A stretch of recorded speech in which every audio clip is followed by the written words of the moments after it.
Namaste, Jai Hind, Vande Mataram. Welcome to this edition of The Right Stand. I'm Anand Narasimhan. Pradhan Mantri Narendra Modi addressed the Rajya Sabha in reply to the motion of thanks on President's address, outlining his government's achievements and vision for Bharat's future. He highlighted Bharat's strong economic progress, including major trade deals and multiple countries, including the United States, and a shift from being a fragile economy to a global growth engine. Crediting the youth and stability for these gains, PM Modi also took sharp aim at the opposition, particularly the Congress party, criticizing its past governance and accusing it of shielding infiltrators and lacking vision. His remarks came amid strong protests and a walkout by opposition members in the House and included pointed jibes at senior opposition figures during the disruption. Prime Minister Narendra Modi took a sharp aim at the opposition Congress party, criticizing its past governance and accusing it of contributing to problems the current government has worked to fix. He said he is working for the nation while the Congress is only trying to dig his qabr or grave. A major flashpoint that spilled into the parliamentary debate stemmed from an incident outside Parliament where Congress leader Rahul Gandhi was reported to have called Union Minister Ravneet Singh Bittu a gaddar or a traitor. Now, a remark that was widely condemned by the BJP leaders as an insult to the Sikh community overall and fueled political sparring between the two parties.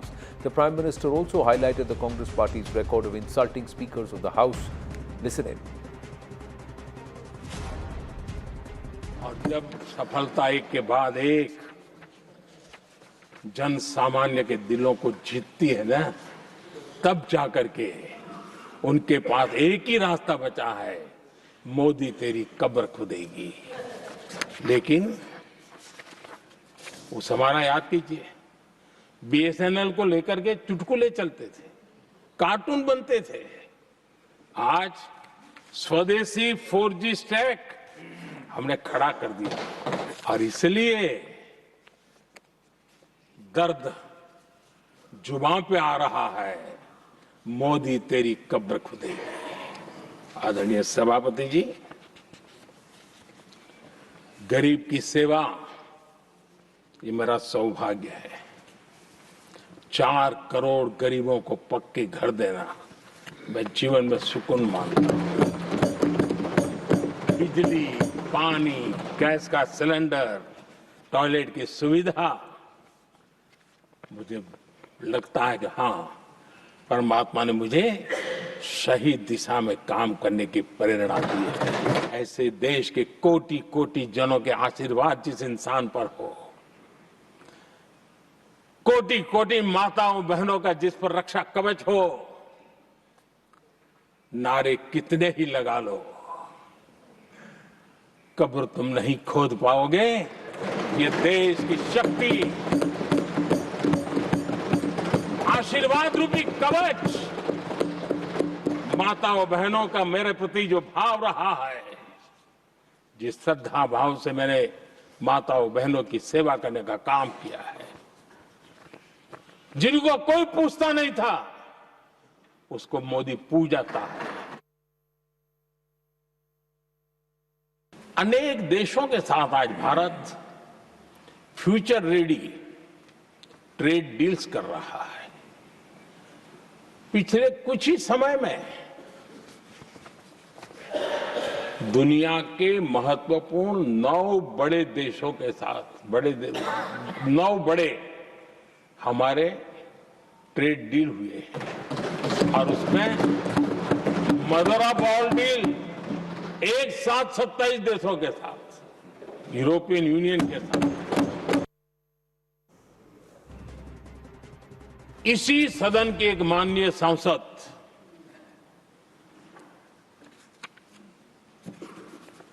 Congress के शातिर दिमाग जिनका है, ऐसे एक युवराज ने उनको गद्दार कह दिया। अहंकार कितनी 7वें आसमान पर पहुंच चुका है इनका। और कांग्रेस को छोड़कर के कितने ही लोग निकले हैं, कांग्रेस के कितने टुकड़े हुए हैं, कई लोग दूसरे दलों में गए हैं, लेकिन औरों को तो किसी को गद्दार नहीं कहा उन्होंने। लेकिन कल सांसद को गद्दार इसलिए कहा क्योंकि वो सिख थे। ये सिखों का अपमान था, एक गुरुओं का अपमान था। चेयर पर असम के ही हमारे एक माननीय सांसद बैठे थे और उस समय कागज फेंके गए, टेबल पर चढ़ दिया गया। क्या ये नॉर्थ ईस्ट का अपमान नहीं है? क्या असम के नागरिकों का अपमान नहीं है? कल फिर दोबारा किया उन्होंने, और उस समय आंध्र के दलित परिवार का बेटा चेयर पर बैठा था, उसको भी अपमानित किया। यानी आपने नॉर्थ ईस्ट का अपमान, चेयर में बैठा अपमान करो। आंध्र के एक दलित परिवार का बेटा चेयर पर बैठा, उसका अपमान करो। सदन ने इनको काम दिया हुआ है, सबने मिलकर के काम दिया हुआ है, लेकिन वो दलित समाज से आते हैं, इसलिए आप अपमान करते हो। Not just that, for the first time perhaps, and that too on the floor of Parliament, the Prime Minister coming out and saying that the Gandhis, they actually stole the Gandhi surname. Gandhi ka surname bhi chura liya, that is something that he said. Joining us now, Aparajita Sarangi ji, Lok Sabha MP from the BJP. We also have Umeda Ram Beniwal, Lok Sabha MP from the Congress Party, and Dr. Anand Ranganathan. My namaste and Jai Hind to everybody. Thank you for your time. Umeda Ram Beniwal ji, सबसे पहले मैं आपसे जानना चाहूँगा, प्रधानमंत्री नरेंद्र मोदी ने कांग्रेस पर काफ़ी कटाक्ष किया है और कहा है कि देश में देश के विरुद्ध और देश के इंटरेस्ट के विरुद्ध वो काम कर रही है कांग्रेस पार्टी, और संसद की गरिमा को भी उन्होंने क्षति पहुंचाई।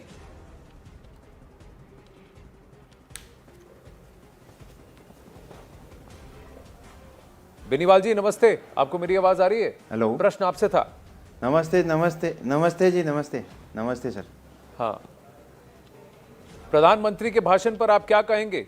उन्होंने कांग्रेस को भारत के विरुद्ध काम करने वाली पार्टी बताया है, एक पार्टी जिसने गांधी नाम को भी चुरा लिया, एक पार्टी जिसने सदन की गरिमा को क्षति पहुंचाई। काफी कुछ कहा आज प्रधानमंत्री ने, और विकसित भारत के विजन से विपरीत काम कर रही है कांग्रेस पार्टी, दिशाहीन कांग्रेस पार्टी। देखिए, पिछले 12 साल से लगातार केंद्र के अंदर बीजेपी सरकार है और इन्होंने सिर्फ और सिर्फ पूर्ववर्ती सरकारों को कोसने का काम किया है, पूर्ववर्ती सरकारों के अंदर गलतियां निकालने का काम किया है, और वर्तमान में क्या हो रहा है इसके ऊपर इनका कोई फोकस नहीं है। और 2047 विकसित भारत का सपना दिखा रहे हैं लोगों को, और हकीकत धरातल पे कुछ काम नहीं हो रहा है, और धर्म और राजनीति के नाम पर लोगों को भटकाने का काम कर रहे हैं, इसके सिवाय ये कुछ नहीं कर रहे हैं। अपराजिता, आज देश के अंदर बेरोजगारी की विकट समस्या है जी, बोलिए। महंगाई आसमान छू रही है। जब ये सत्ता के अंदर आए थे तब महंगाई के नाम पर आए थे, उस समय क्रूड की रेट इंटरनेशनल मार्केट में 100 से पार थी, तब डीजल और पेट्रोल 60-70 के आसपास में था, और आज उल्टा क्रूड की कीमत कम हो गई तो पेट्रोल डीजल के भाव बढ़ गए। उस समय डॉलर की बात करते थे कि डॉलर के मुकाबले रुपया कमज़ोर हो रहा है, आज वही डॉलर 90 के पार हो गया, और हर जगह बेरोजगारी और महंगाई की समस्या से लोग त्रस्त हैं, उनकी तरफ बिल्कुल ध्यान नहीं है। ये खाली देश का ध्यान भटकाने के लिए धर्म और संप्रदाय की बात करते हैं और आगे का सपना दिखाते हैं और पूर्ववर्ती सरकारों को कोसते हैं। वर्तमान में क्या हो रहा है उसके ऊपर सरकार का बिल्कुल फोकस नहीं है। फोकस नहीं है। That's what Umeda Ram Beniwal ji is saying. Aparajita Sarangi ji, this is all nothing but a ध्यान भटकाव कार्यक्रम to take the attention away from the real issues, abuse the past, show vision of the future, ignore the present. That's the formula of the BJP while trying to sow seeds of communal divide. A very good evening. I heard my fellow panelist, and with all regards for him, I can only say that whatever he has been saying is completely divorced from the truth. We have heard the Prime Minister on the floor of the House in the Rajya Sabha today. We were denied hearing him in the Lok Sabha yesterday, and for the last 4 days we are completely sitting idle in the Lok Sabha. I'm sure tomorrow also the day is going to be the same. Now here is an opposition who is completely opposed to the idea of India's progress.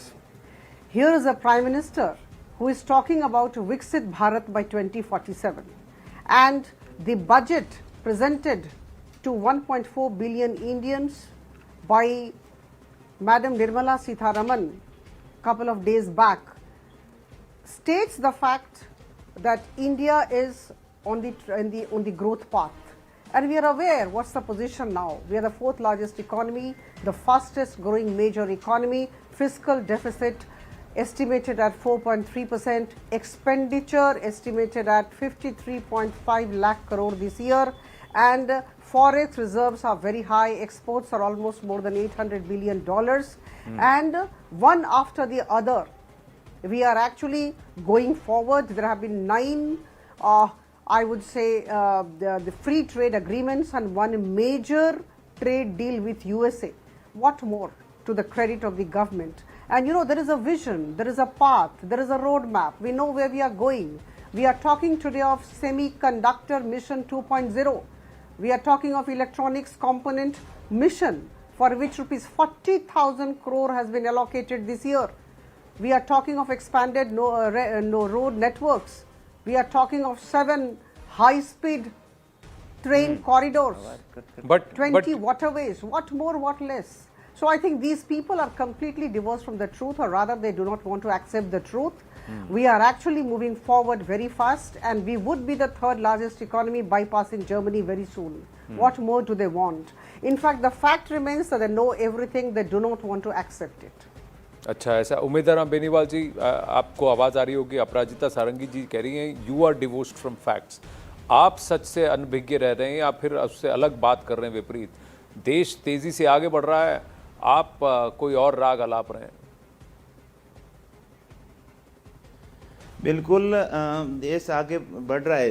कहाँ बढ़ रहा है? महंगाई के अंदर बढ़ रहा है, बेरोजगारी के अंदर आगे बढ़ रहा है। लेकिन जो मुख्य समस्या है देश की, जो भारत की आबादी का 70% से लोग ज़्यादा गाँव के अंदर रहते हैं। ग्रामीण क्षेत्रों के अंदर लोगों की आजीविका के निश्चित नहीं है, लोगों को रोज़गार नहीं है। देश के अंदर किसान परेशान है, महंगाई के लिए आम आदमी पूरी तरीके से त्रस्त हैं। हाँ, सारंगी जी ये कह रही हैं कि देश आगे तरक्की कर रहा है। वो कुछ उद्योगपति आगे बिल्कुल तरक्की कर रहे हैं, बड़े उद्योग हैं जो पर ये सब मुद्दे तो राहुल गांधी ने मंच पे नहीं उठाए, सदन में नहीं उठाए। ये सब मुद्दे तो लोकसभा में आपने उठाए ही नहीं। 4% से जब राष्ट्रपति जी के अभिभाषण पर विवाद का समय आया, when it was time to debate that, all we saw was disruption. विपक्ष की आवाज को जानबूझ के दबाया जा रहा है। जो हमारे एलओपी विपक्ष को सरकार ने बोलने नहीं दिया कि कांग्रेस पार्टी ने बोलने नहीं दिया। उमेदवार राम जी, सदन के माध्यम से विपक्ष को सरकार ने बोलने नहीं दिया या कांग्रेस पार्टी ने नहीं बोलने दिया? नहीं, ये कांग्रेस पार्टी को बोलने नहीं दिया। जो देश के सामने सच्चाई रखना चाह रहे थे उनको बार बार टोका जा रहा था, और वो नियमों का हवाला देने के लिए खाली विपक्ष के लिए नियम और कानून है, सत्ता पक्ष के लिए कोई नियम नहीं है। वो कुछ भी बोल सकते हैं, कैसे भी बोल सकते हैं, लेकिन विपक्ष जो भी बोलता है उनको नियमों का हवाला देते हुए उनको बार बार रोका गया, बोलने नहीं दिया। और जो देश के सामने सच्चाई लाना चाह रहे थे एलओपी राहुल जी, तो उनको बार बार टोका गया, बोलने नहीं दिया। इस वजह से गतिरोध हुआ। बाकी तो सच्चाई देश के सामने रख रहे थे। विपक्ष में तो सिर्फ कांग्रेस पार्टी नहीं है, लीडर ऑपोजिशन की। उमेदवार राम जी, पूरी बात बताने नहीं दिया। मैं बस आपसे ये कहूंगा कि लीडर ऑपोजिशन की तो जिम्मेदारी पूरे विपक्ष को साथ लेकर के चलने की है। हाँ, उन्हें बोलने नहीं दिया, लेकिन उन्होंने गतिरोध कर, ब्रेक आ रही है, उसको ठीक करेंगे। उन्होंने गतिरोध किया, आपने गतिरोध कर करके you did not allow anybody else from the opposition to speak. But Aparajita Sarangi, rules apply only to the opposition, not to the government. This is Dr. Ranganathan coming to you. Absolutely away from the truth. Please complete. So let me tell you, there are two major rules of the rules of procedure and conduct of business in Lok Sabha. We have been quoting these two rules for the past 3-4 days. One is Rule 349 and the other is Rule 353. In fact, all the parliamentarians belonging to whichever party must go through the rules of procedure and conduct of business in the Lok Sabha, the Lok Sabha parliamentarians. Now here, there is a rule which very clearly says that you cannot read out from any paper or any newspaper and raise an issue which is not connected with the business of the House. See, this was a great opportunity given to the leader of opposition, to my mind. He would have spoken on every item that had been mentioned by Her Excellency Honorable President.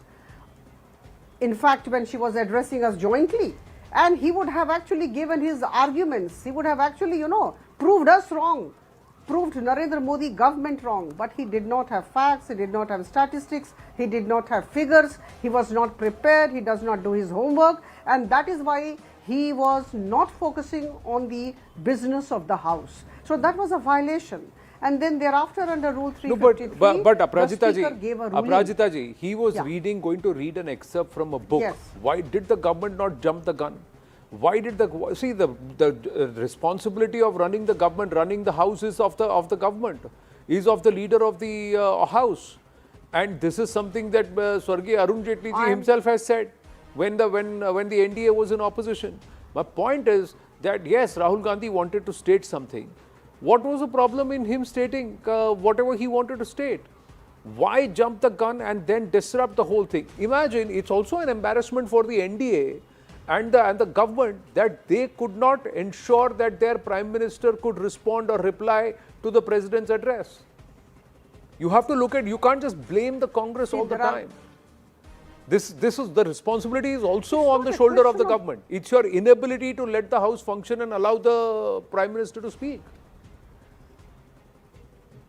I do not entirely agree with you. It's a combined responsibility to my mind. See, the point remains that Rahul Gandhi ji was given 40 minutes.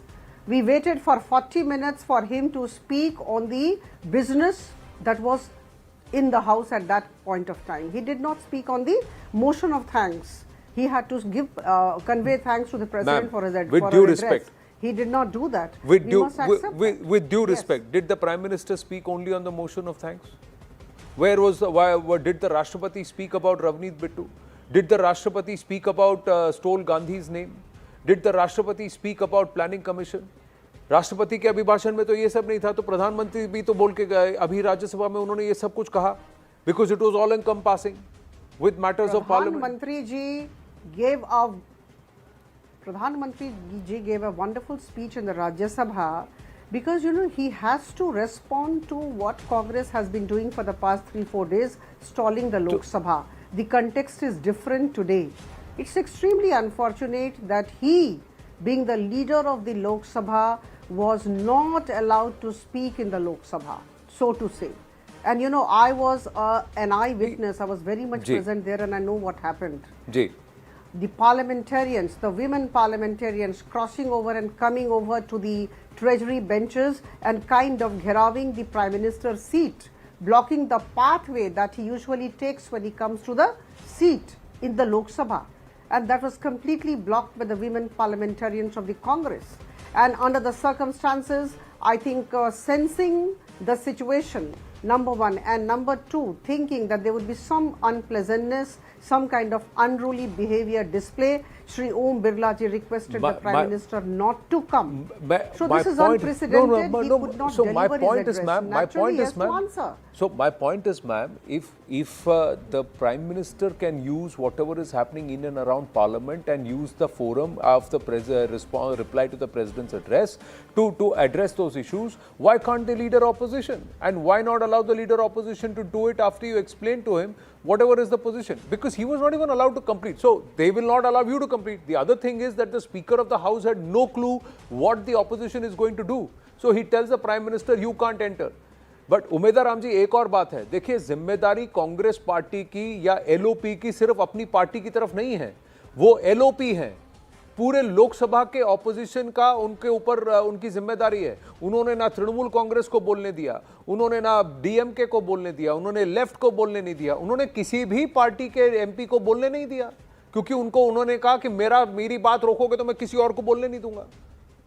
तो फिर वो कहां सबको लेकर के चल रहे हैं साथ?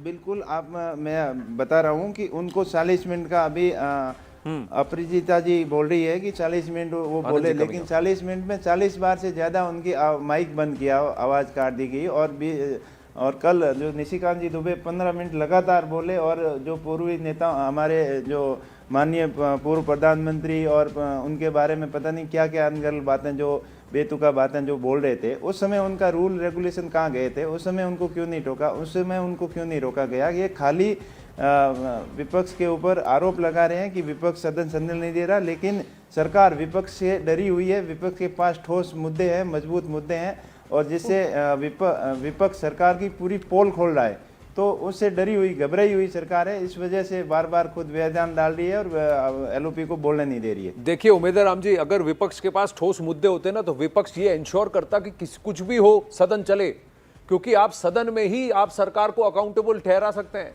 सड़क पे नहीं सर। जितना धरना, जितनी बयानबाजी आपने सड़क पे की, उतना अगर आपने सदन के अंदर करने दिया होता तो आप नहीं। अब वहीं पर मैं आपको बात बताऊं, निशिकांत दुबे ने चाहे कुछ भी कहा हो, प्रकाशित किताबों से कहा, प्रकाशित किताबों के पन्नों से कहा, published books which are there out in the market. What Mr. Rahul Gandhi did is an unpublished book in Bharat. He tried to quote from that. Yes, the government may have jumped the gun. I agree. I'm not saying no. May have jumped. You're allowed that benefit of doubt, like many of our viewers. But sir, the leader opposition is not just. He is not the president of the Congress party. He is leader opposition. And did he deny the opposition a chance to corner the government? Sir, नहीं, आगामी चुनाव में कई सारे विपक्ष के parties हैं जो अपने आप को वहां सदन में अपनी बातें रखना चाहते थे टू कॉर्नर द गवर्नमेंट। आपने वो मौका नहीं करने दिया। Doctor Ranganathan, thank you for your patience. Your thoughts here now, what are we going to choose? Are we going to choose a party with a mob mentality which is bringing the mob and the streets into parliament? Or do you believe you are convinced with the Prime Minister saying that I've got a vision and a long-term one? I may not be there, but there will be a legacy that people will look back and Hindustan will thank me for. Good evening, Anand, and good evening to my exalted fellow panelists. I speak purely as a layman. I want to put 2 or 3 points across. Number one, let's get one thing out of the way. This country needs an opposition, but not the kind of opposition that this country has. And it is very unfortunate that the kind of issues that this opposition, especially Rahul Gandhi and the Congress is raising, is not just embarrassing, it is an insult to concerned citizens like us who want to demand answers from our government. I'll give you 3 examples. Now, the fact of the matter is, if the opposition was serious, then the same Rahul Gandhi who is tom-tomming and brandishing General Narawane's book would have known that the same general also said, and I quote him verbatim, not a single inch of land of India was taken by China. Rahul Gandhi should have known this. And now I respect very much Mr. Beniwal. He is a very erudite person. And one of the perks of being an MP is कि आपको एक research team मिलती है. So it is quite embarrassing. I hope he doesn't mind by saying so कि अगर खुद इतने unprepared आए, अपनी टीम से कहते तैयार होके आए। अब मैं आपको 3 एग्जाम्पल देता हूं। बेनीवाल जी कह रहे हैं कि महंगाई इतनी बढ़ गई है। क्या इनको पता है, या ये जाके रिसर्च कर लें कि last month inflation was the lowest ever, 0.3%। In fact इतना कम इन्फ्लेशन हो गया है कि आरबीआई वरीड है कि भाई हमारा जो बैंड है इन्फ्लेशन का उससे बहुत नीचे जा रहा है। ये प्रॉब्लम आ रही है। नंबर 2, ये कह रहे हैं जॉब्स नहीं है। जो यूपीए ने ही क्लेम्स रिपोर्ट बनाई थी वो ही कह रहा है कि पिछले साल 46 मिलियन जॉब्स वर गिवन।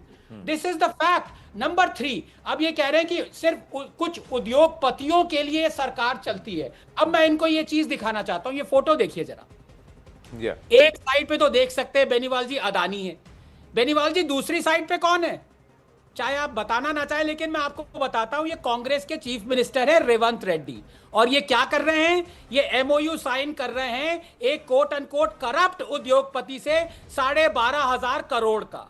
तो अगर आप जिसको करप्ट कर रहे हैं, कह रहे हैं, उनसे आप 12,500 करोड़ का एमओयू क्यों साइन कर रहे हैं? और चौथी बात, ये राहुल गांधी को पता होना चाहिए। देखिए पिछले 6 महीने से चिल्ला के कह रहे हैं, I don't know why I switch to Hindi, my apologies. ये कह रहे हैं कि पिछले 6 महीने से कि रशियन ऑयल मत खरीदो, don't buy Russian oil because the profits are going to the elite, which is a completely wrong, because the country has saved $26 billion by switching to the more discounted Russian oil in the last 3 years.